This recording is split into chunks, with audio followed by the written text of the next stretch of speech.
What is up, guys? My name is Aster. I am here for your Week 9 power rankings for the GBA. This week I am actually alone. Jar is not joining me, unfortunately. He had a very rough schedule and we were not able to find a time to record together. It's been very tough these past few weeks.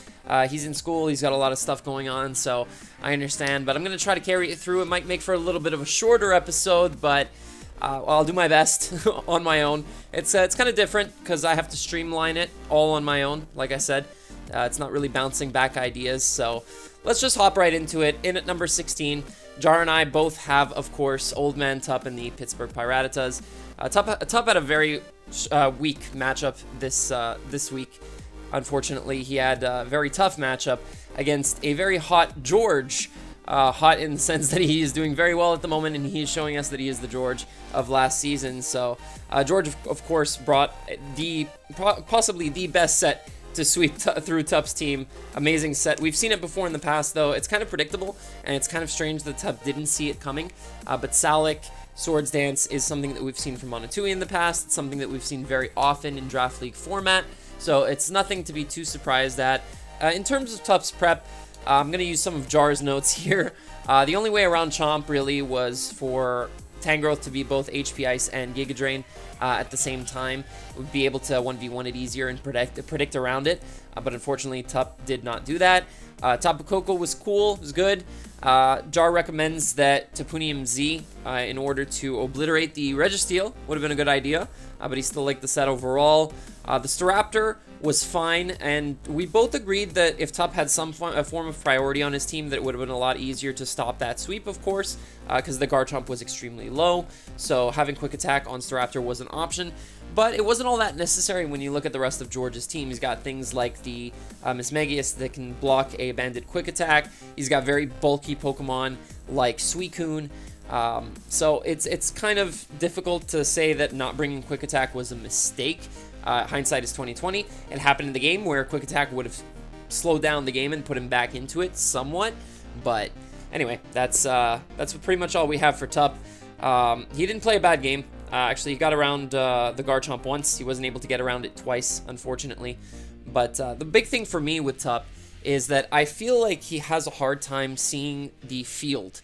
What I mean by that is when you're prepping as a Draft League player, you have to be able to see the way a game is going to play out in your mind before it actually happens, and that's tough, and that's something that takes time getting used to.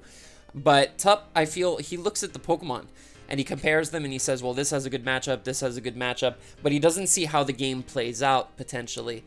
That's just the feeling that I get. He can correct me if I'm wrong, and that if he actually does do it. A lot of players are really good at this. It's something that's brought up in high-level competitive Draft League format play, so I'd like to see that from Tup in the coming weeks.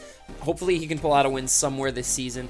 Unfortunately, he does fall to 0-9. So, moving on, of course, in number 15, also has not moved, we have Steve BattleRex, and we don't think that that BattleRex played a horrible game.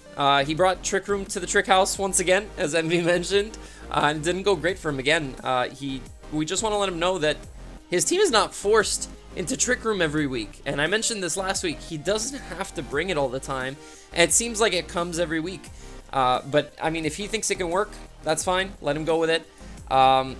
In terms of the prep, Jar mentioned that the Como set was cool, but it did make Steve have to put himself into some 50-50 situations, which against MV all season hasn't worked for his opponents. So it's also going to be a tough matchup because Steve's entire team is grounded. So the Licky Licky, of course, was not a bad bring, but MV was never going to go for the 3-hit KO on Licky Licky.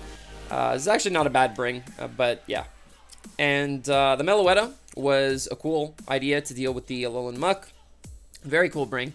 And also the Swampert in the prep was kind of cool, if it didn't die turn 1. So a lot of things that didn't work out for Steve this week. Like, his prep seems to be consistently improving or staying about the same. It's not bad, and his play isn't bad either. It's not bad. We can't say that Steve is playing horribly, but he's not pulling out wins, and that's the most important thing. You can look at a player and say they played awful in a week, but as long as they pulled out a win and they're getting closer to playoffs, that's all that matters. So, unfortunately, Steve does find himself, at number 15 once again. So moving on, in at number 14, we have, of course, Callum, who will stay at number 14 as he lost. Has been on a bit of a losing streak. However, we both do really like the way that Callum played and the way that he is playing. Seems to be getting better and better in these games. And he played John this week, someone we both regard very well, and took him to the brink of this game, which was a very good game overall. I would have to place it second in terms of my favorite games of the week. The Shaman was cool, interesting, considering John had a Gudra, but this is an example of just because they have one thing that can stop one of your sets does not mean you should bring it if it puts work on the rest of the team. Like, pretty much you have to still work around all of the other mons. It's not just because of one mon that's stopping you. Overall, most of Callum's prep was very solid. Makes him look good going into the end of the season, future league format seasons as well, and potentially different leagues in the GBA as well, because he's really learned a lot. From the last time he played John, 5-0 down to a close 1-0, adjusting to his prep, make sure he gave himself a fighting chance. He brought the Rotom Wash this time. Callum's biggest misstep, honestly, this week was not putting any speed on Rotom. When you're prepping in league format, sometimes what you have to do is you have to look at your slower mons, and you have to look at mons that are inherently slower than them as well, or even slightly faster. And you have to think that maybe they're going to speed creep you slightly. Like, Gudra's base speed is inherently lower than Rotom Wash's, and just putting in 20 speed EVs, excuse me, I said IVs, but I meant EVs, into the Rotom might have saved him his Rotom, which put in a lot of work in the end game. You saw what mons John had left, so that could have definitely been his saving grace. Big thing for me was keeping the Crobat alive as long as possible, because Callum recognized how much work the Crobat could still put in, because rocks, I believe, weren't up.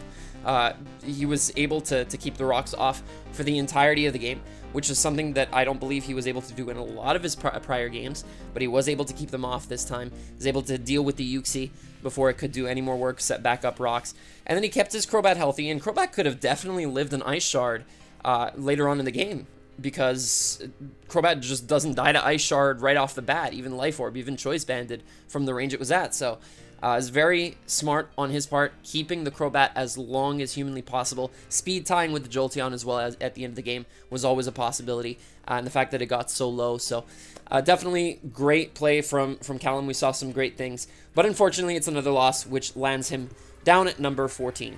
So moving on to our number 13 spot, we have Dan, A-Drive, and the St. Louis Rampardos.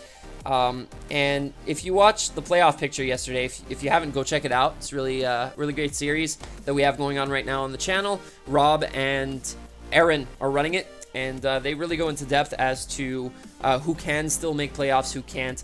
And basically, they mentioned that Dan would have to straight out win all his games in order to make it. And unfortunately, Dan, Pokemon was not in his favor. Luck was not in his favor this week. We both feel bad because we love watching his videos and seeing him participate in league format. But unfortunately, it doesn't seem every time that he is losing fairly. It always seems to be due to hacks, and even sometimes when he wins, it seems to be due to hacks. He's been having very hacksy games, and that can be very demotivating in a season as well, when all of your wins and all of your losses are due to luck-based factors and not how you're playing, because it doesn't encourage you and it doesn't give you any form of confidence moving on into future weeks, because everything that happens is luck of the draw. So that's exactly what happened. We saw 2 Focus Blast mists early in the game, and the Clefable was very offensive. It could have dealt a lot of damage to that Heatran early, and Gator prioritized getting up rocks. So that Heatran would not have been a problem as much as it was in the game. Victini set was smart to help with the Mamoswine. We don't know how we feel about Scizor. You're trying to learn the Blade, but you don't have knockoff, was a little bit questionable. Also, the lack of Bullet Punch when it still deals good damage to things like Latios if it's weakened, if you're fearing HP Fire, to things like Diggersby if it's weakened, and especially in the end game when Gator thought he had lost to Bullet Punch and Dan didn't have it. So that right there. The Clefable, like we said, was, or like I said, because I am alone, unfortunately, was awesome. We still have yet to see an offensive Clefable work in league format, and it would have for Dan, but it wasn't invested in any accuracy EVs this week, as Jar mentioned in his notes. This is really cute. I like this. The adaption with Golisopod also was really good, throwing Sucker Punch on it, especially after seeing how big of a threat Latios was last time. It's hard to evaluate Dan's play every week because, like I said, it comes down to hacks very often with him, and we honestly don't know how this game would have gone if Dan hadn't hacked early with the Focus Blast misses. Maybe Gator would have still won, who knows. That was the momentum that Dan needed, though. It can be rough. We know A-Drive. We know how hard it can be. We experienced that at the worst of times. Jar is one of the best people to hacks me in League formats, so don't even worry about it. I know all about it, and it always seems to come from the same places, too. Only real misplays were showing his hand a little bit early with the ground EMZ. Definitely, I mean, it was kind of obvious, you know. It's Earthquake doesn't it doesn't 2-hit KO. Sometimes it doesn't 3-hit KO, especially if it's a defensive Deblade. So what's your best answer is running ground EMZ, Tectonic Rage, to deal with the Deblade that way, because it is probably Gator's best check to the Terrakion, outside of offensively checking it with Latios. So maybe holding off on that ground EMZ till a little bit later in the game might have helped him out. He wouldn't have been forced into Victini as early as he was against the Deblade, so, well, it was pretty late in the game, but anyway, that's it for Dan. He lands at our number 13 spot. Tom comes in at number 12 for Jar, and myself as well, and Tom this week, again, a lot of the blame has to, I don't want to say blame, but a lot of what happened in team prep has to do with his front office, who is currently myself and Jar and another good friend of ours. And Tom, we really thought that we had hammered it into him when we said get good kid last week, but clearly he didn't hear Jar when he said that. It wasn't his play this week. It was completely his prep. He didn't have a chance to win this game at all going into it with what Geo brought. He brought no wall breakers versus a team like Geo's, which is entirely filled with walls. When he said, I thought bringing a Choice Banded Celesteela, that was Jar who recommended it versus Geo, because he literally cannot switch into Choice Banded Celesteela because of Heavy Slam. The thing about Heavy Slam, though, is you got to remember that it's 8 PP. It's only going to get so many kills. And he can pivot around with his regen through Amoonguss into things like Umbreon, Protect, waste another Heavy Slam. So right there, 3 Heavy Slams are gone immediately. And then he just has to go into something like Arcanine, which can soak it up. And if it has Morning Sun, even if it is offensive, it can just sit there, Morning Sun up. And then the cycle repeats. As soon as Umbreon gets off a Wish, it's cycling. So it doesn't really make a huge difference that it wasn't Choice Banded. Realistically, like, yes, it would have probably put in a little bit more work, but ultimately he didn't have real wall breakers this game. It was tough, and Choice Banded Zygarde 10% could have definitely put in work. I believe it had Earthquake on it as well, and it just came down to predicting, because if Umbreon comes in once on either an Earthquake or even an Outrage, takes that hit, and is forced to switch out, the next time it comes in, it can no longer come in on 2,000 arrows. So that's essentially how you have to play it with walls like that when your wall breakers aren't the best. And I know that probably Choice Banded Celesteela would have put in a little bit more work, but still, the team that he brought wasn't terrible. It emanates back to the problem that was pointed out with his draft in the initial analysis, the post-draft analysis, which was his hazard removal isn't great for a team with Thunderous T, and his wall breakers are too frail and can't take hits, so he can't switch them in on things. And I think he was in a bad spot from turn 1 with the team that Geo brought. We don't think that Tom played a really bad game. It just comes down to having a bad game against the team that Geo brought. And all the blame is not on Tom. Geo saw what he did last time they faced. This is a rematch for them, of course. And brought a team that absolutely smashes the offense that Tom attempted to bring last time. And that was an amazing adaptation on Geo's part. But he plays Steve next, so we don't want to badmouth Steve too badly, but statistically, a 6-0 in Steve's favor is probably not going to happen. We're pretty sure that Tom's going to be able to pull out a win. Hopefully, you can get off of this 6-0 train that he's been on. And yeah, so that's pretty much it with Tom. We gotta leave him down here at number 13. His chances at playoffs are slowly dwindling. I said number 13, sorry, I meant number 12. But moving into number 11, actually, I have Geo in at number 11, and Jar has Duncan, as you guys can see on your screen. So we're gonna talk about Duncan first.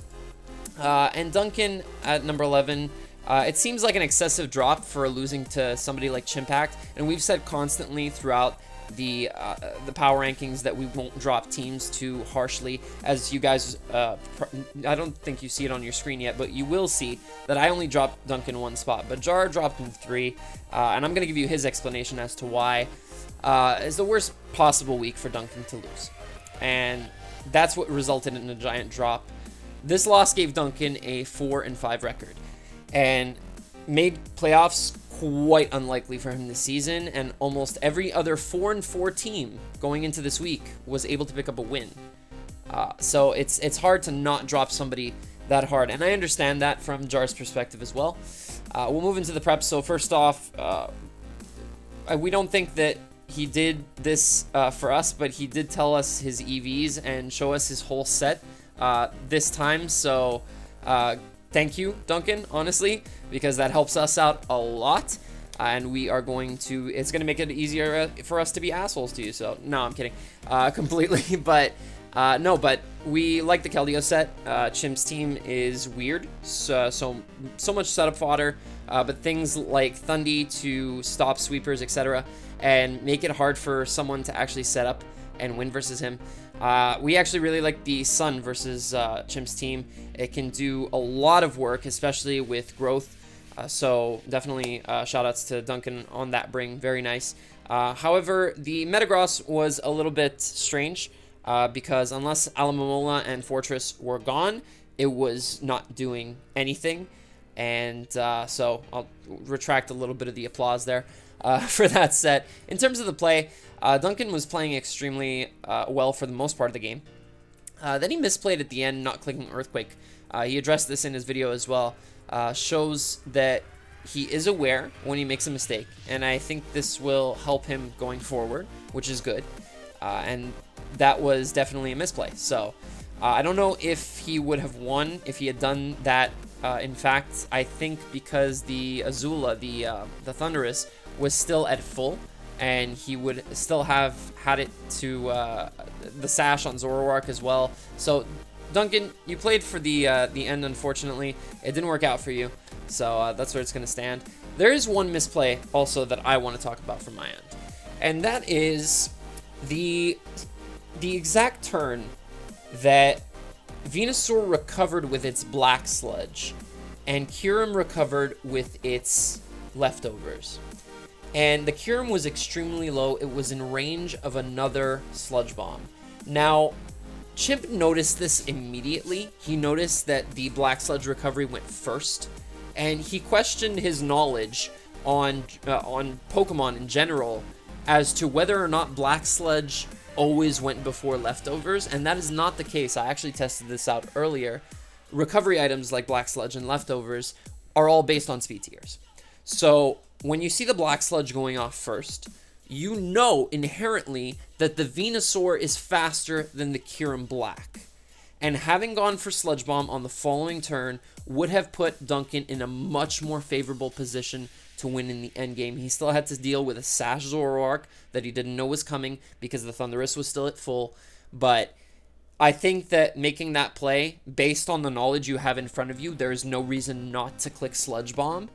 Just click Sludge Bomb. You know that you're faster because of that recovery. So just in the future, pay attention to things like that. It'll help you out a lot.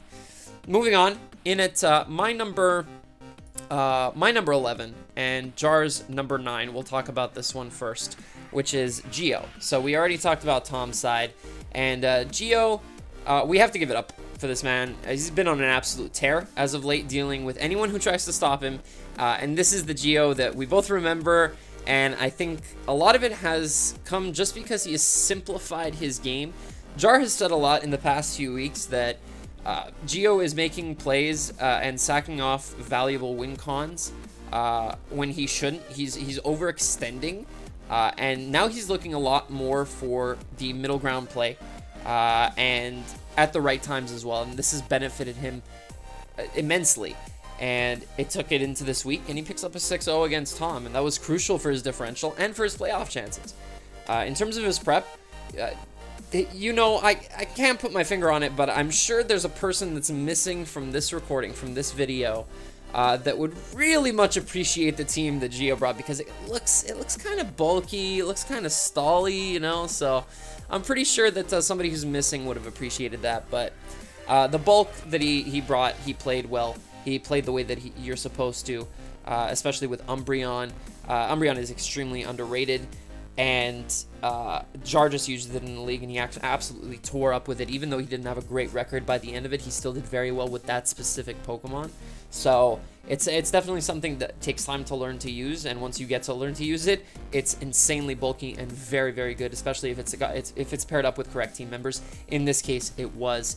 Gio uses bulk the way that he's supposed to. Like I said before, everything he needed healthy, he kept healthy, and used that one offensive mon that he brought, which is Conkeldurr, extremely well to just tear apart Tom's team. And there's not much to say on Gio. He did really well, and we're seeing the Gio that we want to see. So other than that, keep it up, man. Good job, and hope to see you in playoffs. Right now, you are currently in as it stands, so definitely keep it up. In at number 10 for Jar, and in my number 9, we both have Necro and the Utah Jasmine. So we're both dropping Necro. I actually dropped Necro 3 spots from number 6. And since Jar had already dropped him to 8 last week, he drops to his number 10, only drops 2 spots. So with Necro, the big thing right now is that Jar said it last week. Which teams would you be scared to face right now if you were a player in the GBA? And at the moment, Necro is not looking like one of those players that's really threatening. He's been on a very, very steep losing streak as of late. He did lose to Crimson, who we have a little bit higher up than him, but if you recall correctly, Necro was at number 6 on my power rankings last week. So he was above Crimson at the time. And once again, he was not able to pull out a win. I think he still played very, very well. And I got to give it up to Necro, especially for the Heart Swap Manaphy. That was amazing prep, especially with a Rindo Berry. Perfect counter to the Volcarona. You know that thing is going to be running Quiver Dance against you. You bring a Rindo Berry Manaphy, you switch up your stats with it, and then you just wreck shop on Crimson's team. Crimson was able to come back from it, and we'll talk about that when I get to him. But Necro, like I said, a lot of the sets looking similar. The Cloyster was extremely smart. His thought process on that was really good. But again, things like the Swallow coming Scarfed just for the sake of outspeeding other Scarfers. Strange, you know? The Klefki, screens. What else has he brought on Klefki but screens? The Hippowdon with Toxic was good for the Slowbro, keep it worn down. That wasn't bad. But again, a lot of the same Mons coming all the time. The Swallow, the Hippowdon, the Klefki. We're seeing this common trend of the same Pokemon coming over and over and over again to these matches from Necro, and it's not been working out for him. Now, I know that the Utah Jasmine, not only did they leave him a 3-1 record before leaving Cooper specifically, so that comes into account when we're making these power rankings as well, so we just had to drop him this week. But also, I know that Cooper's team, the one that he left, Necro, is not the most diverse, and it doesn't work for everybody. And it's very difficult. You look at Cooper's team, and you know it's a Cooper team. And it's not a Steve team. It's not an MV team. It's not a Mono team. It is definitely a Cooper team. And that's, I feel, the trouble that Necro's been having with the team especially, is that it's very difficult to adapt to when it's not your team. Like, how often have we seen Zapdos? How often have we seen Golbat? Cloyster, I think this is the first time it's come since he's had it, if not second. The Lantern we've seen a lot of. It's definitely come a few times for him, and it came again this week. Where's Reuniclus? Where has Reuniclus been? Like, honestly, where has it been? I'm just curious, because that mon is insane, and I haven't seen it almost at all from the Utah Jasmine since they took over. So that's the big thing with me, is that a lot of repetitive mons, a lot of similar sets, not necessarily the same all the time. We did see some variation this time around, but I definitely want to see a little bit more from Necro. So right now he's in at my number 9 and Jar's number 10. Moving on to number 8, we both have Lars and the Borussia Donphan in at number 8. So number 8 is kind of the spot where you could drop really fast or you could go up really fast. And we're nearing the end of the season, but Lars picked up probably the biggest win for him this season, and probably the biggest win of the week as well. He took on Mono, and adjusting his prep from the last time they played, he came back with a team that was even more prepared for everything and anything that Mono could bring, and the most threatening things. And this is what I liked about what Lars did this week. He looked at Mono's team and he's like, this is most likely to come. This is most likely to come, and this is most likely to come. We knew that the Greninja was showing up. We knew that the Buzzwole was coming, and as well as the Zygarde. So what did he do? He ran 3 berries. He ran Kebia Berry on his Primarina to stop the Gunk Shot. He ran a Colbur Berry on his Celebi to stop the Crunch from the Zygarde. And finally, he ran a Salic Berry on his Heracross for the Buzzwole, which was amazing to me. Mono thought he had the game sealed up, and then boom, Salic Berry comes out. That was amazing prep from Lars. I have to give it up to him. Jar thinks that not bringing the Magearna is a mistake. You don't always need to bring Magearna. It doesn't always have the best matchup. Jar, I'm going to shut you down right there. 4 berries total. I forget what the 4th one was. You guys can remind me in the comment section down below. Also, don't forget to leave your own power rankings down there while I'm at it.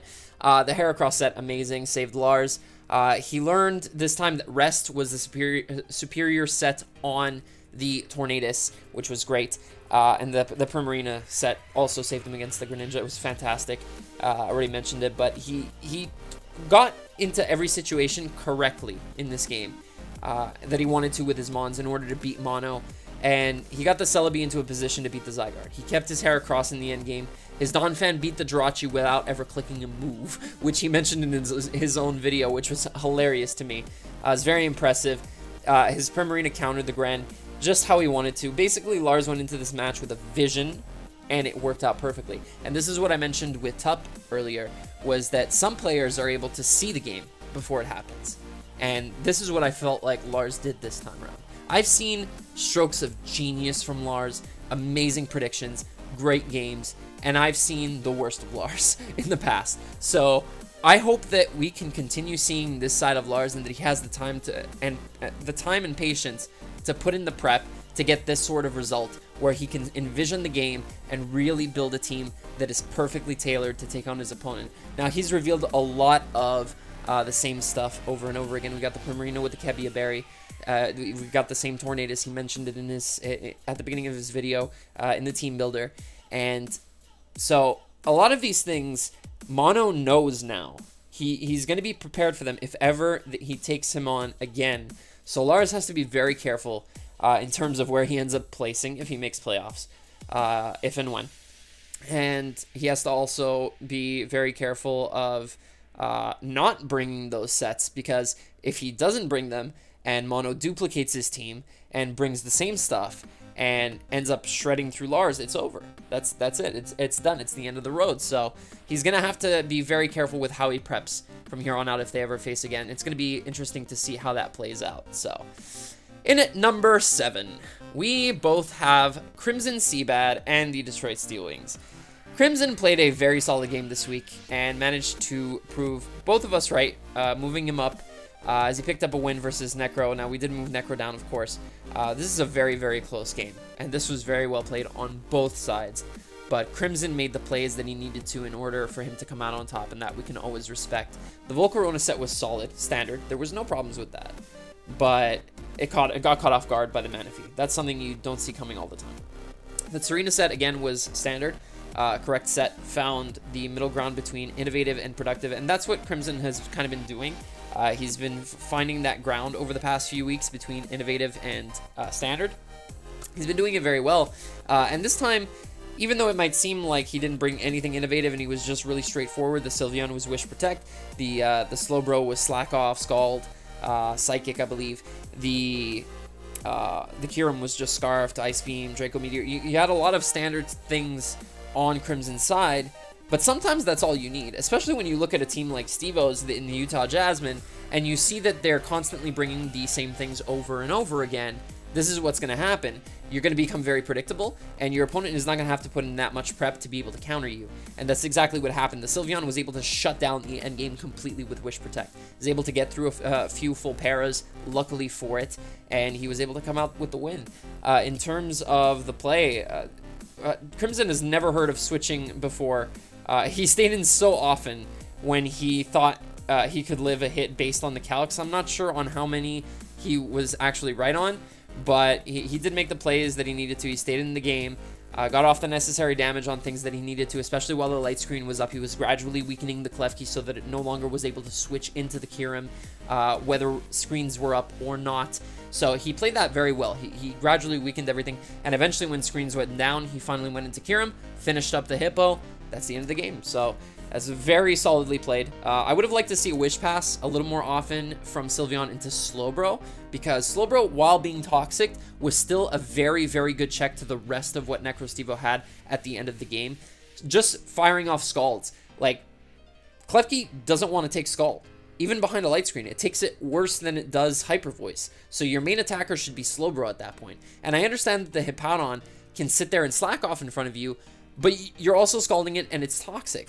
The Swallow can't come in on you for fear of getting statused or fear of getting crit, or because that's his win con at the end of the game. He's been keeping it in the back so long, you know that it's there, you know that it's going to do a lot of work to you at the end of the game, so he's never going to bring it in. He's going to have to keep pivoting between his Hippowdon and his Klefki, getting up screens, wearing you down with Toxic, and eventually you're just going to get a Regenerator off, you're going to slack off, you're going to get back out into Sylveon, pass the Wish, back into Slowbro.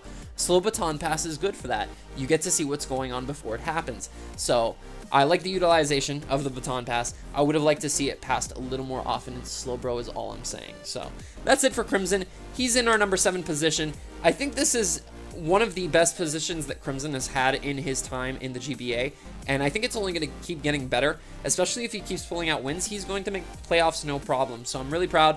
Good job, Crimson. Keep it up. And let's move on to both of our number 6s. We both have Gator and the Florida Gators. So Gator is still holding it strong, from a 1-3 to a 5-4 record. It's been one heck of a run for him that he's been on. We just didn't want to destroy him for his loss versus Dan last time. We can't exactly praise him for his victory this time. He made great plays throughout the game that solidify our confidence in him to go deep this season and get into playoffs. And we'll happily leave him at number 6. But in my opinion, especially, and Gator said it himself, he left himself in a position vulnerable to lose in the endgame. And he only didn't lose because the Scizor didn't have Bullet Punch. Because the X-Cloud could have swept because it was Scarfed. It could have just clicked Focus Blast, and because of Scrappy, it can hit the Blade, if anybody was wondering that. So that's a little bit of lack of vision of the end game, and I know he was a few turns away from it when he let certain things take too much damage, and when he didn't calc the damage from Hawlucha onto the Victini. I think that was the big turn. He got really upset at himself for that, and he was sure that he had lost and ruined his playoff chances, but he was able to come out with a win, and he said it himself. He probably shouldn't have won because of the 2 Focus Blast missed at the beginning, but Dan hit 7 Stone Edges last game. Like, you can't attribute a win or a loss to only your play when there's hacks in this game. It's going to happen, and it's going to happen to everybody. It happened to Gator last time. He was not able to get up a sub and his Swords Dance on a miss from the Stone Edge. He lost almost his entire team, or half his team, to that Terrakion. And this time, the Terrakion put in almost no work. All it did was get off an Earthquake on the Blade, and essentially never saw the light of day again. So that was great play on Gator's part. He kept it out, and he did a good job at keeping it out. So good stuff. Bringing a Stone Edge switch in this time was very good. The Terrakion is never really a bad idea for Dan, so definitely learned from the last time. He can be taught, and I think Gator is really into the swing of League format now. He's starting to see, you're starting to see in his game and in his prep especially with bringing the blade. He said at the beginning of the game, I'm not losing to that Terrakion this time. I'm not doing it. I'm bringing the blade this time. And he adjusted, and that's really good. He's still the best Pyukumuku player that both of us know. Jar has this on his notes, but we've seen nobody else try to use Pyukumuku, but Gator does it amazingly. Curse Pass into Superpower. White Herb. Hawlucha was crazy. It's being innovative beyond belief. His team is hard. It's difficult for it to be innovative. So the fact that he's able to find things like that, little glimmers of creativity within his team that he's able to bring into matches is really cool. And it's something you see of high caliber players. And the more he gets adjusted to the league format, the scarier he's going to be. So he made great plays throughout the game. Beautiful scout on the Terrakion, switching into Latios. We said it earlier. Drawback, there was no drawback to that play. Gator was playing amazing. There was no way that Dan was going for a Stone Edge on that turn, so he lost nothing. Even if he switched into a close combat, he could take it with the Latios. He did dodge some Focus Blast, but that's going to happen. He got parried by a Thunder. Reverse hacks, but I don't think it matters much. I'm just going to put that out there. Anyway, nice win from Gator. Good job, man. Keep it up. Now we can move on to our number 5 spot. We have John and the New Orleans Pelipers. And John picked up a win versus a lower ranked team, which is why we will not move him up, as we have been consistently sticking to for the most part this season. He does remain at number 5, but I think he's very comfortable at number 5, and I think he's very happy with number 5. Either way, it's very unlikely that John will not make playoffs. He's been playing very well these last few weeks. In terms of his prep for this game, the Infernape set was good because Rotom can usually take on Infernape, but with a Seed Crystal, that becomes null and void all of a sudden. It's a one-sided matchup. Sneasel was a smart brink. It destroys Callum's team. He doesn't have a lot to take it on, other than maybe Excadrill in the sand, shown by Weavile last week. That thing tore him up, so there you go. Still not sure about the Akaberry Skarm, especially because he hard switched it on Embor. But you got to keep Jolteon healthy, so it's a solid, and he rounded out the team well, so I feel like he had really good prep there. Also, on a separate note from Jar, why are you not bringing Tapu Bulu? There's never a reason not to bring Tapu Bulu. I mean, Jar just has this fixation on, if a mon is amazing, always bring it. So it's like Kyurem Black, Tapu Bulu, Magearna, just always bring them. No Milotic either, which won him the game last time, but I mean, he said it in his team builder. He expected Callum to over-prep for Milotic, and that's exactly what happened. He had every possible answer to Milotic. There was the Shaman there, there was the Rotom Wash. Everything was there to take on the Milotic, because it was such a big problem last time. So Callum did over-prep for it. John called it right, and he brought the mons, the combination of mons that he needed to win. His play was very good. Very, very good. Callum stepped up his game this time and did a lot right, knocking off the Embor in order to keep his team in the late game. Getting rid of that Choice Scarf was huge with the Sneasel. Shaman, even though Callum's Shaman was a monster this game, however, John just did what he had to do in order to put himself over the top. He gave himself the winning scenario, especially by knocking off. Like, the Shaman could have definitely done damage to the Sneasel, and had he predicted the knockoff, right there, the biggest threat would have been gone, and the Crobat could have swept. So, especially if it was a speed tie with the Jolteon. So that's definitely a difficult situation for Callum. I understand switching out on a Sneasel when you're in with the Shaman, but John got it right. John got it right, and we got to give him props for it. So that's it. Moving on into, I believe this is, yeah, we're going to speak about Jar's number 4 first, and my number 3. And we have Monotui, and Monotui has finally dropped below the top 3 for Jar. He's still on my number 3 spot, and I'll explain why. Jar dropped Mono out of top 3. I know it's a blasphemy. Sorry. He's not been the same player these last few weeks, in Jar's opinion, and in my opinion as well. I don't know if his team is just a one-trick pony, or if it's a little easier for the matchup the second time around, because a lot of players, of course, had rematches this week. But Lars was in control the whole game. He knew exactly what he was doing, play by play, everything. And Mono never had a leg up on him. And our biggest problem with his team this week is the lack of innovation and preparing for what Lars brought last time. And I spoke about this earlier. Mono knows what Lars is going to bring. And Lars has brought what I feel is all the tricks in his bag at this point. So maybe moving on into the future, into a rematch, perhaps in playoffs, then this would be a good course of action to really prep for what Lars is most likely to bring. But in this case, what you want to do is you don't want to show all of your hand right away. You don't want to prep exactly the same way and really bring a lot of the same sets. I believe the Mill Tank was the only thing that didn't come from the last game. And that's kind of what Mono did. There was no innovation in order to give him a better chance to beat Lars, who he knew already that he had a hard time against because he did struggle in that last game, even though he did come out on top. So you think that they have a good matchup. It wouldn't kill you to innovate a little bit on them in order to throw Lars off a bit, you know? It's something that you have to do sometimes. And in terms of his play, it's hard to evaluate Mono's play because everything basically went Lars's way. And though it came down to a close 1-0, it really wasn't. It didn't feel like a 1-0. And I think Mono can agree that Lars played it for that specific endgame and that specific series of events, but Lars knew he was in control the entire time. Mono, I don't feel like he ever had a chance, to be perfectly honest with you guys. And I think the Primarina was paralyzed at one point, and that could have shifted the game for sure if it would have gotten fully paralyzed on the turn that it knocked out the Greninja, if I'm not mistaken. So, but yeah, Mono definitely has to get some innovation in there, and I agree. I'm not dropping him too heavily because he did lose against, it's a rematch, keep that in mind. Lars is a very good player, we know this from prior seasons. And Lars has just had a shaky beginning of the season where he was going up and down, and he has a very hard division as well, keep that in mind. Very difficult division. So, I'm not going to drop Mono too hard just yet. Because, like I said, Lars is a phenomenal player, and I'm not going to take anything away from Lars. And I feel like dropping Mono below 3rd place takes away the credit from what Lars did and how well he played the game and how good of a player he is.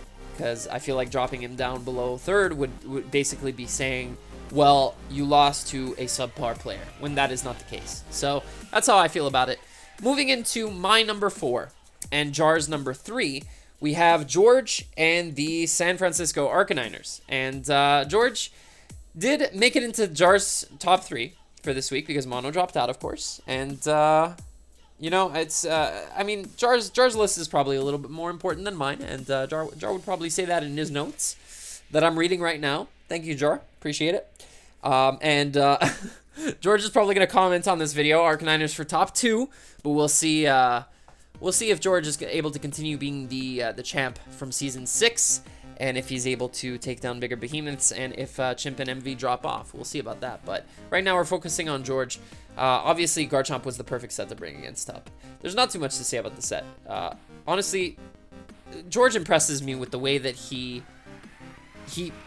talks about his turns, and how he clearly describes what was going on through his mind, even though it's a post-commentary. And you really get to see that, okay, the Tangrowth clearly doesn't have HP Ice. Its way to deal with Garchomp is through Leech Seed and Substitute. And the way that I'm going to beat this is by setting up multiple Swords Dances on it, getting the right turns to sub, getting up my Sonic Berry, and then just sweeping through his team. The Garchomp lived with 12 HP, but that's all he needed. He didn't need any more HP than that, and the game was done. The Tangrowth dropped to 2 Dragon Claws, which was actually a good thing for George, because had that Dragon Claw crit, it would have been a bad time, because his Salic Berry wouldn't have popped, so that was kind of fortunate for him. I mean, it's a 94% chance, so that's pretty much always going to happen.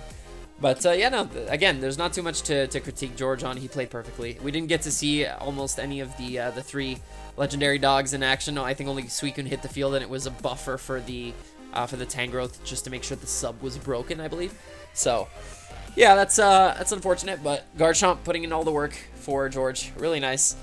Moving on to both of our number 2s this week. We have Chimpact, and apparently Jar can hear the keyboards now. It's true, Chimp and MV are 1 and 2.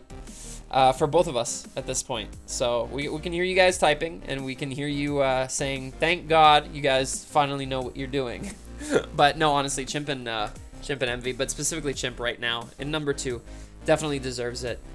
He's been playing so well. The one thing I will critique him on is the one thing that I did critique earlier, which was not knowing that Black Sludge and Leftovers are within the same stall turn priority, so they both function off of speed tiers. Had he known that, he would have never put into question that the Venusaur was faster than the Kyurem, because clearly it was.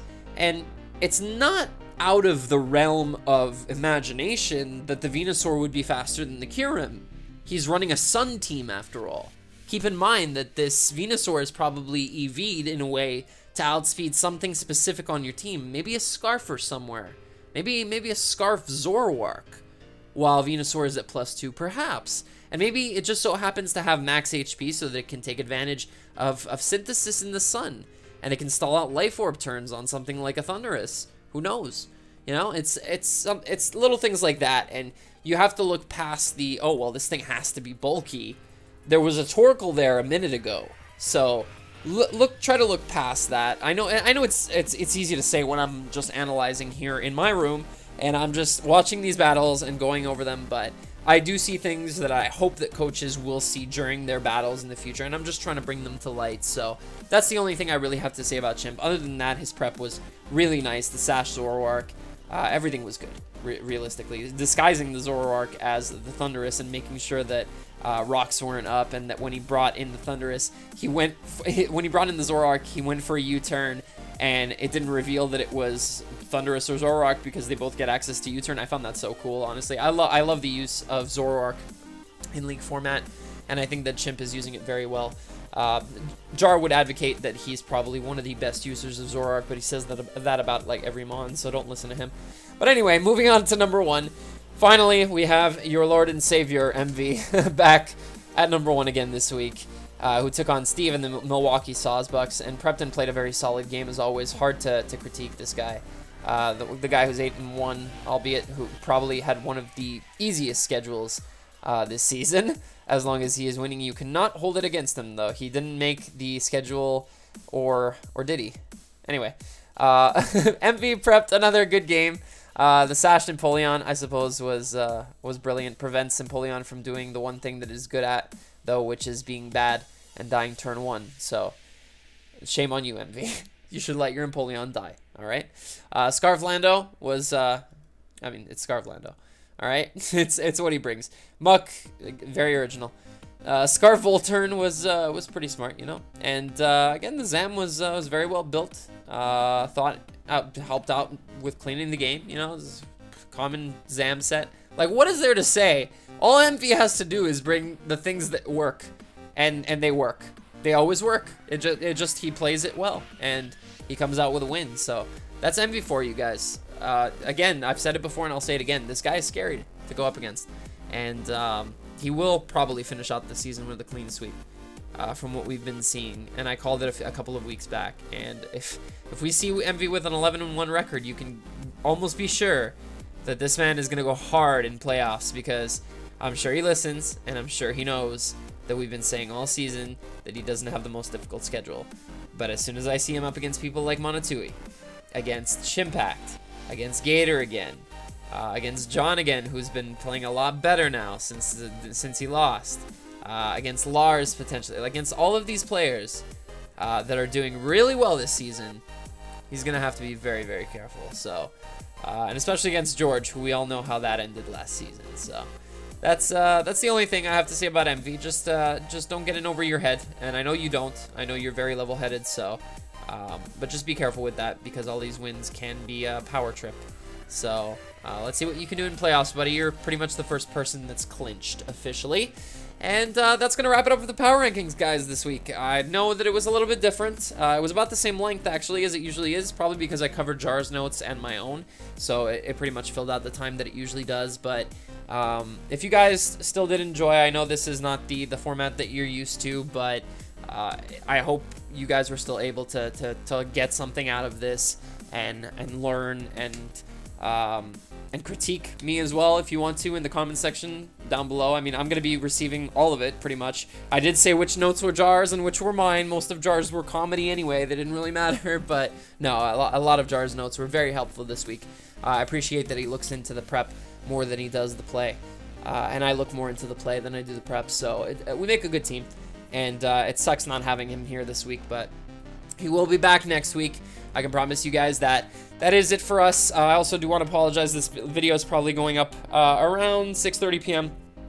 Eastern Time on Thursday, a little bit later than usual. I mean, at this point, it's become the norm to go up at this time, so I'm not too thrown off by it. You guys shouldn't be either. A lot of you live on the West Coast as well, and you're able to catch the video early enough for you if you've got other stuff to do during the evening. So anyway, guys, again, if you did enjoy, make sure to leave a like down below for us. Comment down below as well in the comment section as to what your power rankings are for this week. If you have anything to say about my commentary and how I did on my own, please let me know. I'd love to hear it. And or maybe I wouldn't, who knows. And definitely make sure to subscribe to the GBA channel to not miss a second of any of the content that comes out day to day on this channel. And we will catch you guys next week. Ciao.